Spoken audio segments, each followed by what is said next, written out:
Hi Virgo, welcome and this is your reading. Be open-minded, hindi halos lahat makaka-resonate. Piliin lamang Thank you nga po pala sa mga nag-subscribe at sa mga bumabalik. Welcome po tayo. And start na po tayo. Give me the message for Virgo please ngayong October. Kung ano yung mga parating at gabay para kay Virgo. Give me the message for Virgo please. Okay, tumalsik tong C4 ay 3 of Wands, okay? Upsa.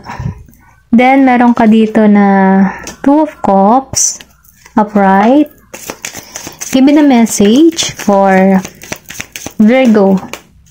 Meron ka dito the Hangman.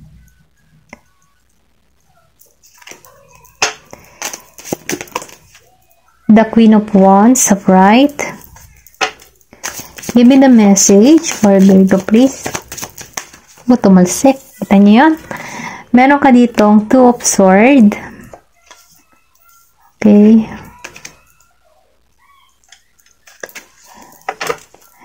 Give me the message for Virgo, please.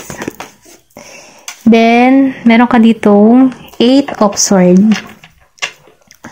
Nakikitaan ko dito, Virgo, no? Hindi halos lahat, meron ditong travel or travel na naghihintay sa'yo, nagbabala kang umalis or sabihin natin nagbabala kang mag-apply abroad. Nakikitaan ko dito na gusto mo lumipat or mag-relocate sa ibang lugar na magbibigay sa'yo ng panibagong beginning.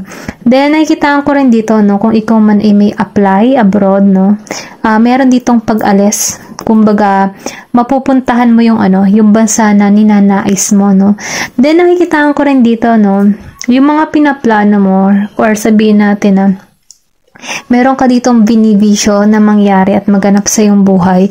Kumbaga, naka-moving forward ka sa magandang kinahihinat na gusto mo mangyari sa'yo, okay? Then, nakikitaan ko rin dito, na ikaw yung tipo ng tao na punong-puno ka ng kumpiyansa sa iyong sarili. Kumbaga, naniniwala ka sa iyong sarili na kaya mo. Kumbaga, hindi ka nagpapatinag kahit may mga taong sabihin natin sumasalungat sa gusto mo. Naniniwala ka at naninindigan ka sa kung anong man ang gusto mong mangyari sa buhay mo, okay? Kasi nakikita ko rin dito na malaya kang gawin kung ano man yung gusto mong mangyari, Meron ako nakikita dito na tagumpay na naghihintay sa'yo na kung saan ito'y magbibigay ng kagalakan para sa'yo at maging sa iyong pamilya. Then nakikitaan ko rin dito na marami kang pagsubok na kinakaharap. Pero ganun pa man, kahit may mga pagsubok kang kinakaharap, nalalampasan mo ito dahil naniniwala ka na lahat ng paghihirap na iyong ginagawa ay masusuklian din balang araw. Okay? Then, nakikitaan ko rin dito sa 2 of Cups. Pasensya na ako may nakikinig kayo na iyak ng bata. Nandiyan kasi yung pamangking kong makulit. Ayan. Meron dito ang 2 of Cups. Sinasabi dito, na merong pag-ibig na naghihintay sa'yo. Kumbaga, meron ditong union, pagkikitang muli, na kung saan magbibigay ito ng patas na relasyon, Kumbaga, may ugnayan. Kumbaga, balance yung relasyon, merong harmony. Then, nakikitaan ko rin dito na give and take lang yung relationship na meron kayo. Kumbaga, marunong kayong magrespeto sa bawat isa, kung ano man yung pangangailangan ng bawat isa. Kumbaga, balance lang, may equal, okay? Then, nakikitaan ko rin dito, na yung iba, kung naghihintay ka man ng proposal, meron ditong parating, may magpo-propose sa'yo, may engagement ring, okay? Or may engagement, yan, na nahahantong sa kasalan. Ayun. Ito lang yung nakikita ko din dito, Hindi halos lahat makaka-resonate. Maybe meron kang person dito na Aries, Leo, Sagittarius. Then, nakikita ko rin dito ni Scorpio, Cancer, and Pisces. Meron ka din dito, Gemini, Aquarius, and Libra. Then, ayun, yun lang yung nakikita ko dito, okay? Then, sinasabi dito, yung iba sa inyo, hindi halos lahat, nakakaramdam dito, ng negative. Sabihin natin na negative pattern na kung saan nahihirapan siyang i-handle yung sitwasyon. Kumbaga, alam mo yon, yung paulit-ulit na lang yung kanyang ginagawa, or pwede rin sabihin, no, yung iba sa inyo, may ganung person na napatawad mo na, pero paulit-ulit pa rin ang ginagawa sa'yo, okay? Then, sinasabi din dito, no, na natututunan mo na yung sarili mo, no, na tanggalin, no, alisan mo yung tao na yun, okay? Ito lang yung nakikita ko dito. Kumbaga, yung person mo, or kung sabihin natin, maalinsin yung dalawa, meron ditong hindi makontento, okay? Meron siyang hinahanap pa na bubuo para sa kanya. Hindi halos lahat, ano, yung iba lang sa inyo. Ito lang yung nakikita ko.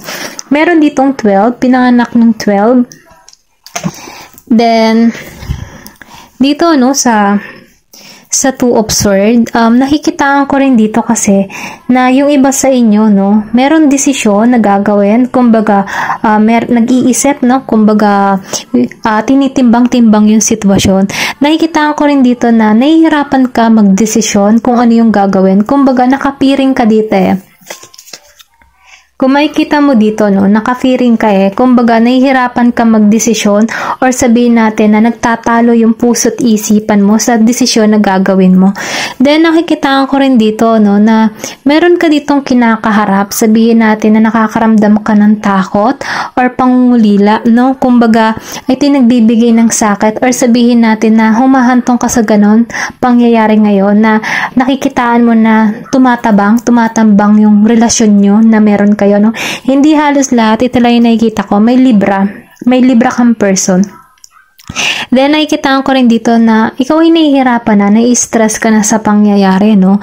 Kumbaga yung relasyon na meron kayo, parang nawawalan na ng katapatan, kumbaga hindi na nagkakaroon ng magandang pagkakasunduan. Kaya maybe lumabas nitong si Eight of Swords. Kumbaga sabihin natin na ina-isolate mo na yung sarili mo, kumbaga, dahil nahihirapan ka sa sitwasyon, kumbaga, feeling mo nakatrap ka sa sitwasyon na hindi ka makaalis-alis, okay? Then, nakikita ko rin dito, no, na meron ditong babala. Kumbaga, sinasabihan dito na tulungan mo yung sarili mo na tanggalan yung ganyang pakiramdam kasi hindi yan makakabuti para sa'yo. Then, sinasabi din dito, no, na huwag mong i-pressure yung sarili mo sa mga nagaganap sa buhay mo. Kung ano man yung mga masasakit na nararanasan mo, kumbaga, pakawalan mo, no? Kasi once na pinapakawalan mo yan, pinalalaya mo rin yung sarili mo sa mga sakit na nararanasan mo. Then, sinasabi din dito, no, na sa panahon ngayon, nakakaramdam ka dito na wala kang lakas, kumbaga nangihinayang, na-stress ka, pero ganun pa man may papayo ko lamang dito sa nakakaranas nito, no, na huwag kang susuko, no, minsan talagang masakit sa umpisa, pero makakaraos ka din diyan, kumbaga binibigyan ka lang din diyan ng sabihin natin na yung sakit na nararanasan mo, yan ay makakatulong para sa'yo bilang maging matured ka, no, matured na tao, ganun. Then, nakikita ko rin kasi dito na ipanalangin mo, no, kung nakakaramdam ka ng mga pain or sakit na nararanasan mo, bigyan ka ng karunungan, ng talino, no, na magdesisyon kung ano yung hakbang na susunod mong gawin, okay? Ito lang yung nakikita ko kasi nakikita ko rin dito kasi na in-isolate mo yung sarili mo, kumbaga nananahimik ka, na dun ka sa hermit mode na pinipili mo muna yung sarili mo, nag-iisip-isip ka, kumbaga nahihirapan ka magdesisyon, okay? Ito lang yung nafe-feel ko dito, no? Pero ganun pa man, dahil narito si Queen of Wands, sinasabi dito, no, kung ito man ay narito ka sa posisyon, kasi nararamdaman ko dito na may nagsinungalin sa'yo, kumbaga may nanloko, nandaya, no? Hindi halos lahat, yung iba kasi meron parating at yung iba may nasasaktan. Then nakikita ko din dito sa Queen of Wands, kung ikaw man ay nasasaktan dito sa panahon ngayon, dito ka papunta sa Queen of Wands.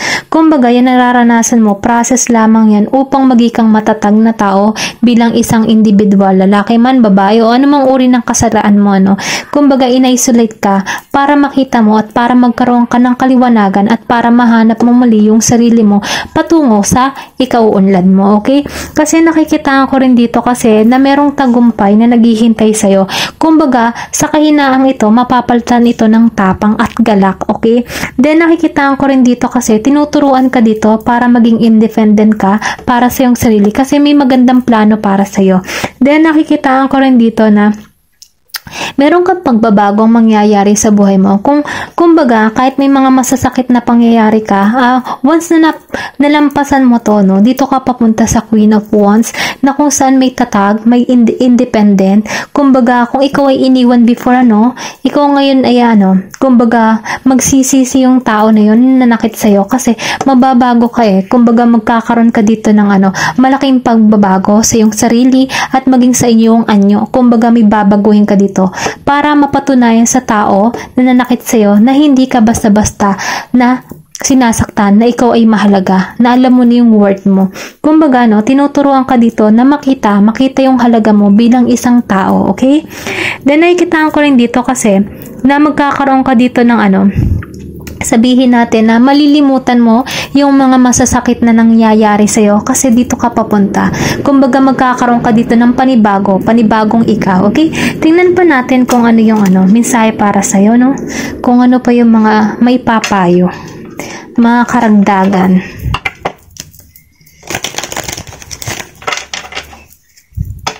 Give me the message for Virgo, please. Okay, meron ka dito na the sacred water. Okay, meron ka dito the sacred water. And ano ba tong isa? The second bloom. Okay. Kung dito sa second bloom, tumutugpa. Ayan. Pasensya na, tala naman ako. Yan. Kumbaga sa second bloom, tumutugma dito yung Queen of Wands. Kumbaga, sinasabi dito, hindi pa huli ang lahat, meron pang malaking pagbabago naghihintay sa'yo. Kumbaga, bigyan mo ng second chance yung sarili mo para makita mo yung halaga mo, para makita mo muli yung sarili mo. Kasi nakikitaan ko rin dito na patungo ka sa healing process na kung saan, magpapahinga ka, then kumbaga, tatanggalan mo yung mga masasakit na karanasan or experience na ibinigay sa'yo, kasi nakikitaan ko rin dito na may relaxation, kumbaga, babalik ka sa, pagganda, okay, kung ano man yung mga masasakit na nangyayari sa'yo, kung nakikita mo man yung sarili mo na sobrang stress na, then haggard na, matatanggalan mo yan, maaalisan mo yan, dahil dito ka papunta sa blooming, kumbaga, ito yung pangalawa na bagong ikaw na magiging kang maganda, magiging kang gwapo, or kung ano ka pa man, basta, ayun, nakikitaan ko dito ng malaking pagbabago para sa'yo. Kumbaga, makikita mo na yung halaga mo bilang ikaw.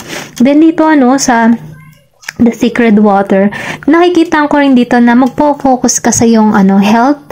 Kumbaga, nagpapahinga ka na dito. Kumbaga, matututunan mong mahalin yung sarili mo. Kumbaga, magkakaroon ka dito ng self-care, or pwede rin sabihin, sinasabi dito na pahalagahan mo yung sarili mo, okay? Mag-healing ka dahil sa masakit na pangyayaring ito, tanggalan mo to. Kasi, kung alam mo namang nahihirapan ka na sa iyong sitwasyon at hindi na maganda yung relasyon at toxic na, bitaw na, kasi meron talagang bago na naghihintay para sa'yo. Kasi kumbaga, sinasabi dito na unahin mo muna yung sarili mo, pangalagaan mo muna yung sarili mo. Kasi once na pinapangalagaan mo yung sarili mo at nakikita ng tao na kung gaano mo hinahalagahan yung sarili mo or pinangangalagaan yung sarili mo, makikita nila yung respeto para sa'yo, okay?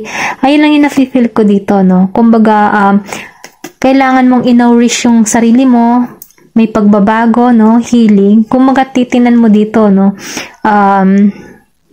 parehong nakamuka, babae, then lalaki. Maybe, meron ditong tao na parating sa'yo, lalaki, na kumbaga, kung isa kang babae, nakikitaan ko rito na meron parating sa'yo na magkakaroon ng healing para sa'yo, na magbibigay. Kung titinan mo kasi itong lalaki, tinan mo yung background niya, bulaklak. Tapos itong babae dito, bulaklak din yung, kumbaga, buo na siyang bulaklak. I think minamanifest ka na ng soulmate para sa'yo. Kumbaga, sinasabi dito, i-self-care mo, pangalagaan mo yung sarili mo. Kasi kung nakikita mo dito yung kamay, okay? Kita mo? Pero yung kamay, kumbaga, nahiling ka dito, nagmamanifest ka dito. Then, makikita mo dito yung lalaki, Okay? Kumbaga, pinaiisip. I think may magandang mangyayari para sa inyo. Okay? Ito lang yung nakikita ko. Meron din ditong dalawang mata. kumbaga meron tong kumbaga meron siyang binivision, meron siyang gusto mangyari at maganap. I think meron parating talaga sa'yo. Meron talaga naka-destiny para sa'yo, okay? Ayun lamang, thank you for watching and love and peace.